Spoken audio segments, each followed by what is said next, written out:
بسم الله الرحمن الرحيم والصلاة والسلام على أشرف المرسلين. Salam alaikum, bonjour tout le monde. Aujourd'hui, on va voir ensemble le chapitre numéro 1, toujours sur le module système échantillonné. Quand toujours on doit passer par l'introduction, nous avons que la commande numérique a pour objet principal l'utilisation de calculateurs numériques en temps réel, bien sûr pour commander, piloter ou bien guider des process physiques qui sont les plus souvent toujours à temps continu. Bien sûr, ces machines numériques sont capables de calculer en temps réel les paramètres adéquats à appliquer à la commande du système en fonction de son évolution. Dans la figure suivante, qui montre bien sûr le schéma bloc type d'un système à commande numérique. On commence par la consigne qui va être additionnée avec une certaine valeur venue à partir de la sortie qui passe à travers un capteur accompagné bien sûr de bruit de mesure et passe à travers le convertisseur analogique numérique. La valeur reçue, ça va être l'entrée qui passe à travers un correcteur. Après, nous avons que l'information passe à travers une conversion, cette fois-ci numérique analogique, et passe à travers un process accompagné de perturbations. On obtient notre signal de sortie. Bien sûr, cette première partie, c'est la partie numérique, et la dernière, c'est la partie analogique, pardon. Donc, cette figure représente les systèmes à commande numérique. Nous avons que le process et un certain nombre de composants qui peut être des capteurs, des actionneurs, etc., restent de type toujours analogique et l'introduction d'ordinateurs au processeur pour commander un système nécessite la mise en œuvre d'une interface entre le calculateur et le procédé. Ceci est obtenu à l'aide d'un convertisseur analogique numérique transmettant au processeur les mesures acquises sur les procédés par le système de mesure ou bien réciproquement, numérique analogique, l'opération inverse bien sûr qui passe à travers un convertisseur numérique analogique permettant d'envoyer les ordres du processeur vers l'actionneur du process. Cependant, un processeur numérique va traiter des valeurs numériques, qui sont des nombres bien sûr, plutôt que des valeurs analogiques. D'où la nécessité d'avoir l'échantillonnage, bien sûr, qui est réalisé à travers le convertisseur analogique numérique, qui joue un rôle capital en commande numérique et qui consiste à remplacer le signal analogique par une suite de ces valeurs prises à des instants bien définis. C'est quoi un système échantillonné? Un système échantillonné, tout simplement, c'est un système à évolution continue pour lequel la prise et la transmission d'informations s'effectuent à des instants discrets, T d'indice K, privilégié du temps appelé les instants d'échantillonnage. Le cas le plus fréquent est celui de l'échantillonnage à période constante TE, pour lequel nous avons T de K plus 1 moins TK égale la période d'échantillonnage, quelle que soit la valeur K, sachant que TK égale K par la période d'échantillonnage. Comment faire l'échantillonnage d'un signal continu cette fois-ci? Si on va considérer les signaux, un signal x de t tel que x de t prend la valeur 0 pour t négative, et x de 0 plus égale 0. Donc, c'est le cas le plus fréquent en pratique. L'échantillonnage d'un signal continu x de t consiste à remplacer x de t par la suite discontinue de ces valeurs xkte aux instants respectifs d'échantillonnage. Donc, vous avez t égale à k par la période d'échantillonnage, sachant que k peut prendre la valeur 0, 1, 2, etc. Voici la représentation d'un signal analogique et la deuxième figure représente le signal échantillonné avec une période d'échantillonnage qui est égale à TE. Donc ça, c'est pour échantillonner un signal. L'échantillonnage d'un signal continu x de t, c'est la modulation du peigne de Dirac par le signal de départ x de t. Dans ce cas, on obtient que le signal échantillonné x étoile de t égale le produit du signal x de t par la peignée de Dirac de période TE. TE représente une période ou bien ce qu'on appelle le pas d'échantillonnage. Donc, Dirac TE, c'est la peignée de Dirac. La définition de la fonction de peignée de Dirac, nous avons Dirac T de E égale une somme de moins l'infini à plus l'infini de Dirac de T moins K TE. Donc, c'est une fonction non causale et périodique. Le signal échantillonné x échantillonné de t égale le produit de x de t par Dirac, par la peignée de Dirac de période TE de t égale, donc x de t, on va remplacer le peignée de t par la somme de moins l'infini à plus l'infini de Dirac de t moins KTE. On peut sortir la somme de k varie de moins l'infini à plus l'infini x de KTE par Dirac de t moins KTE. X étoile, c'est une fonction peignée de Dirac modulée en amplitude par la fonction x de t. Le développement en série de Fourier du peigne de Dirac, on obtient que Dirac de TE de t égale 1 sur la période d'échantillonnage. La somme varie de moins l'infini à plus l'infini de exponentielle g de pi kt sur la période d'échantillonnage. On peut remplacer 1 sur la période d'échantillonnage par la fréquence d'échantillonnage. Donc, on obtient la fréquence FE par la somme de k varie de moins l'infini à plus l'infini de exponentielle g de pi kt fréquence d'échantillonnage. On peut avoir dans ce cas qu'elle est égale à la somme de k varie de moins l'infini à plus l'infini de Dirac de t moins kte. Donc, la transformée de Fourier de peigne de Dirac, la transformée de Fourier de Dirac de TE de t égale la fréquence d'échantillonnage par la somme de moins l'infini à plus l'infini de la transformée de Fourier de exponentielle g de pi f k t, la fréquence d'échantillonnage. On obtient la fréquence d'échantillonnage par la somme de k varie de moins l'infini à plus l'infini de Dirac de f moins k par la fréquence d'échantillonnage. Donc, est égal la fréquence d'échantillonnage par l'impulsion Dirac de fréquence d'échantillonnage FE de f. Maintenant, si on va calculer la transformée, évaluant la transformée de Fourier du signal x de t, on obtient que x échantillonné de f égale x de t convolu, un produit de convolution avec la transformée de Fourier de la peignée de Dirac, Dirac de t, e de t. Donc, on obtient x de f convolution avec la fréquence d'échantillonnage par Dirac de f de e. Donc, on peut sortir la fréquence d'échantillonnage de convolution. On obtient FE par x de f convolu avec la somme de k varie de moins l'infini à plus l'infini de Dirac de f moins k FE. Donc, est égal FE par la somme de k varie de moins l'infini à plus l'infini de x de f par Dirac de f moins k de f.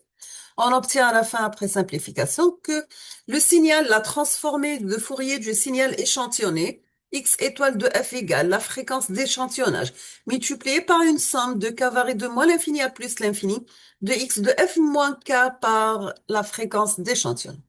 Nous avons une remarque que la transformée de Fourier du signal échantillonné, x étoile de t, est celle du signal continu x de t périodisé, c'est-à-dire répété sur l'axe des fréquences avec une période d'échantillonnage qui est égale la fréquence d'échantillonnage égale l'inverse de la période d'échantillonnage. Donc, si on va calculer le produit de x de t par la peignée de Dirac, on obtient un signal discret échantillonné. Si on va calculer sa transformée de Fourier multipliée par la peignée de transmis de Fourier de la peignée de Dirac, on obtient le spectre du signal échantillonné. Donc, dans ce cas, on obtient ce qu'on appelle un échantillonnage parfait. Bien sûr, pour échantillonner le signal x de t sans perte d'information, ce qui est très nécessaire, il est possible de le reconstruire à partir de ces échantillons. Il faut choisir la fréquence d'échantillonnage de telle sorte qu'il n'y a pas de recouvrement de son spectre. Voici là le phénomène de recouvrement de spectre. Donc, il est représenté ici par les flèches ou les ondes de ce qu'on appelle de chevauchement entre les périodes des signaux. Donc, si on obtient un échantillonnage avec une fréquence d'échantillonnage supérieure à 2 fois la fréquence d'échantillonnage, on obtient pas de recouvrement. Si on va choisir une valeur pour la fréquence d'échantillonnage inférieure à la valeur 2 fois la fréquence max, on aura dans ce cas le problème de recouvrement. On va parler maintenant de théorème de Shannon, le théorème d'échantillonnage. On peut reconstruire un signal à temps continu x de t à partir du signal échantillonné x échantillonné de t avec un pas qui est égal à la période d'échantillonnage. Si vous avez que le signal à temps continu est à la bande passante limitée, donc il est borné dans ce cas, on aura x de f prend la valeur 0 pour la valeur absolue de la fréquence supérieure à f max. Et si vous avez la période d'échantillonnage qui vérifie que la période d'échantillonnage inférieure à 1 sur 2 fois la fréquence maximale, ou bien tout simplement, la fréquence d'échantillonnage doit être supérieure à 2 fois la fréquence maximale. Nous avons que cette condition est appelée condition de Shannon. Et on peut donc énoncer le théorème de Shannon lorsqu'on échantillonne un signal continu, on perd aucune information. C'est la fréquence d'échantillonnage égale à l'inverse de la période d'échantillonnage est supérieure au double de la plus haute fréquence contenue dans le signal initial. Maintenant, on va passer à la reconstitution d'un signal à partir de ces échantillons. On va commencer par les échantillons X de KTE. Pour la reconstitution, on doit obtenir X de T. Dans ce cas, nous avons X échantillonné de T égale X de T par la pénie de Dirac de période TE dt. Si on va appliquer la transformée de Fourier, on obtient X étoile de F égale X de F convolue avec la transformée de la pénie de Dirac. On obtient qui est égal à x de f par convolu avec la fréquence d'échantillonnage, la pénie de fréquence d'échantillonnage de f, donc est égal à la fréquence d'échantillonnage par la somme k varie de moins l'infini à plus l'infini, x de f moins k par la fréquence d'échantillonnage. La reconstitution n'est possible que si la fréquence d'échantillonnage est conforme au théorème de Shannon. Si on va multiplier les nombres de l'équation de par recte de f sur la fréquence d'échantillonnage, on obtient que la fréquence d'échantillonnage multipliée par x de f convolue avec la pénie de fréquence d'échantillonnage FE. Donc, on va appeler ça grand X échantillonné de f par recte de f sur FE.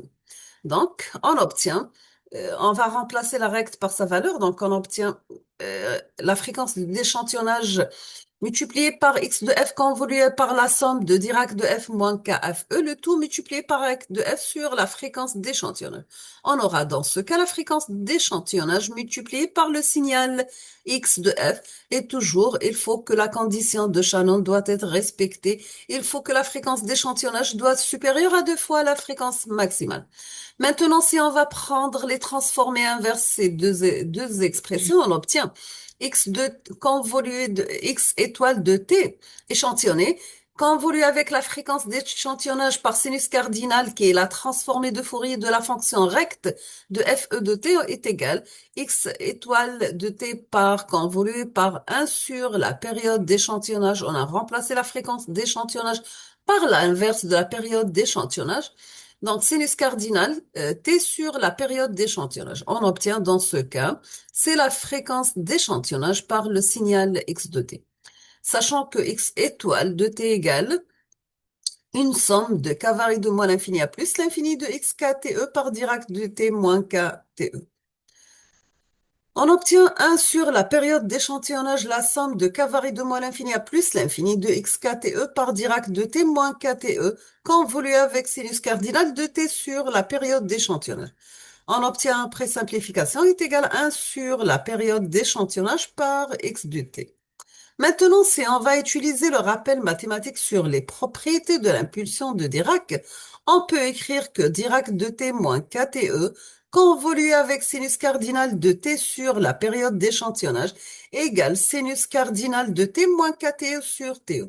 On aura donc x de t égale la somme de k varie de moins l'infini à plus l'infini de x kte par sinus cardinal de t moins kte sur te. On peut remplacer cette valeur par x de kte convolue avec sinus cardinal kte. Nous avons un filtre qui a une entrée x de k et sa sortie, ça sera x de t. Le filtre qui admet une réponse impulsionnelle, donc g de t qui est égal sinus cardinal de t sur la période d'échantillonnage, égale sinus cardinal la fréquence d'échantillonnage par t. Donc c'est un filtre passe bas qui est représenté sur cette valeur, donc elle est centrée 0 avec une période qui est égale à la fréquence d'échantillonnage. Dans ce cas, nous avons G de F égale à rect de F sur FE. Donc, bien sûr, l'amplitude de votre filtre est égale à 1. On obtient X de T, c'est sinus cardinal F et E convolué avec X échantillonné de T. Sachant que sinus cardinal de X égale sinus Px sur Px, quel que soit X appartient à R. Maintenant, on va parler d'une reconstitution approchée. Bien sûr, cette reconstitution est généralement obtenue à l'aide des filtres. Les plus utilisés, c'est le bloqueur d'ordre 0. Donc, vous avez le signal numérique et signal échantillonné et quantifié passe à travers un bloqueur d'ordre 0 pour avoir le signal analogique à la fin, bien sûr. Quel est le rôle de bloqueur d'ordre 0? Le bloqueur d'ordre 0 a pour action de maintenir constante et égale à x kte l'amplitude de l'impulsion entre les instants kte et k plus 1 par la période d'échantillonnage. Si on va calculer la fonction de transfert du bloqueur d'ordre 0, on obtient donc, maintenant, pour la période d'un signal rect centré t sur 2 de période TE d'amplitude égale à 1, on obtient la valeur suivante. Si on va faire un décalage, on obtient la forme suivante. Dans ce cas, x de bloqueur d'ordre 0 de t égale x de 0 par la différence de deux signaux échelons, car le signal rect, bien sûr, c'est la différence de deux signaux échelons pour le premier signal rect. Donc, c'est U de T moins U de T moins TE, plus le deuxième, c'est X de TE par U de T moins la période d'échantillonnage, moins U de T, deux fois la période d'échantillonnage, etc. Laplacien de l'échelon égale à 1 sur P. Laplacien de X de T moins taux égale à X de P par exponentielle moins taux P. Donc, c'est le théorème du retard. On obtient dans ce cas x de bloqueur d'ordre de 0, le domaine laplacien égale x de 0 sur p, multiplié par 1 moins x de TE par p, plus x de TE sur p exponentielle moins TEP par 1 moins exponentielle moins TEP, etc. Donc, x de bloqueur d'ordre 0 de p égale à 1 moins exponentielle moins TEP sur p, x de 0 plus x échantillonnage de t par x moins TEP, etc. Donc, après simplification, on obtient de x de bloqueur d'ordre 0 de domaine laplacien P égale à 1 moins exponentielle moins la période d'échantillonnage par P sur P par la somme de x de kt par exponentielle moins KTEP. Donc, on obtient la sortie qui est égale à 1 moins exponentielle la période d'échantillonnage P sur P par x échantillonné de P. Sachant que x de t égale la somme de x de kte par Dirac de t moins kte, si on va appliquer sa transformée de Laplace, on obtient x étoile de t égale la somme de x kte par Laplacien de Dirac de t moins kte, donc est égal la somme de x kte par exponentielle moins ktep par Laplacien de Dirac de t. Après simplification, on obtient x étoile de p égale la somme de k varie de moins l'infini à plus l'infini de x kte par exponentielle moins ktep. La fonction de transfert du bloqueur d'ordre 0 égale, donc b0 de p égale x b0 de p sur x étoile de p est égal à 1 moins exponentielle la période d'échantillonnage par p, le tout divisé par p. Maintenant, on va parler du filtre anti-repliement. La seule manière certaine de limiter à une valeur connue la bande passante du signal est de le filtrer avant d'échantillonner par un filtre anti-repliement passe-bas du premier ordre dans la fréquence de coupure est choisie entre la fréquence maximale et la fréquence d'échantillonnage. Donc, on doit commencer par le filtre anti-repliement. Après, on doit faire la conversion de l'analogique vers numérique. On va faire notre traitement numérique. On fait l'opération inverse, la conversion numérique analogique, et on termine avec le filtre de restitution. Comment choisir le pas d'échantillonnage? C'est le choix de la période d'échantillonnage est important. Il est restreint par une limite fondamentale qui est le théorème de Shannon. Par contre, sur échantillonné, vous avez dans ce cas la période d'échantillonnage, elle est très petite, qui nécessite un microprocesseur puissant et génère du bruit. Vous avez plusieurs auteurs proposent des formules empiriques de calcul de la période d'échantillonnage, mais qui donnent des bons résultats. Par exemple, si vous avez pour un premier ordre, vous allez choisir la période d'échantillonnage compris entre taux sur 4 et taux. Pour un second ordre, vous allez choisir la période d'échantillonnage compris entre 0,25 sur oméga n et 1,25 sur la pulsation oméga n. On va s'arrêter ici aujourd'hui. On termine la suite dans les prochains jours, Inch'Allah.